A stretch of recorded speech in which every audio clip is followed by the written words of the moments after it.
Hello friend, কাল চলে গেছিলাম নীল পুজো উপলক্ষে। পুজো ছিল বাপের বাড়ির পাশেই, কাকু হয় সম্পর্কে আমার, সেই কাকুদের বাড়িতে পুজো ছিল, প্রতি বছর হয়। আমি এটা দেখে আসছি অনেক আগে থেকে, মানে অনেক সময় আগে থেকেই পুজোটা হচ্ছে। আর পাড়ার প্রতিটা লোকের নিমন্ত্রণ হয় এই পুজোটাতে। দেখো কত লোক হয়েছে, সবাই পুজো দেখছে বসে। তখন পুজোটাও শুরু হয়েছে আমি যখন গেছি।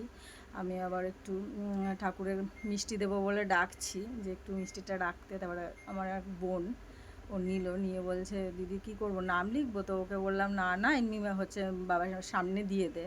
তো দেওয়ার পরে ওকে দিয়ে আবার আমি এদিকে চলে আসলাম, কারণ পুজো হচ্ছে। তো আমি একটু দূর থেকে দেখবো বলে এই সাইডটায় আসলাম, প্রচুর লোকজন।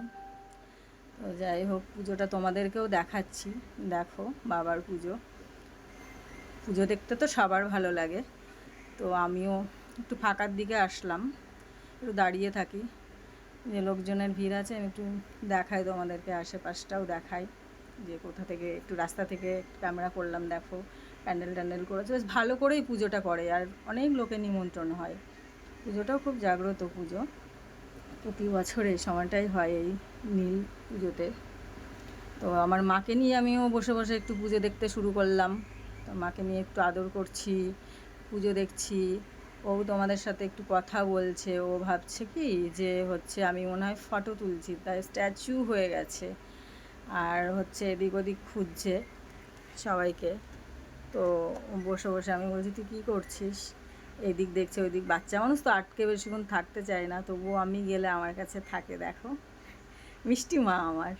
তো তোমাদেরকে তো ওকে দেখাই, ও তো কথা বলেই, আর ও চুপচুপ করে দেখছে কী করছি। তারপরে তো চলে গেলাম, দেখো কোথায়, খাওয়ার টেবিলে। প্রসাদ তো খেতেই হবে, মানে পুজো বাড়িতে গেলে তো মেনলি প্রসাদটা তো না খেয়ে আসা যায় না। ওখানে পুজো হচ্ছিলো, কিন্তু এদিকে প্রসাদের অন্য আয়োজনও করেছে সবার জন্য, কারণ পুজো তো অনেক রাত পর্যন্তই হবে।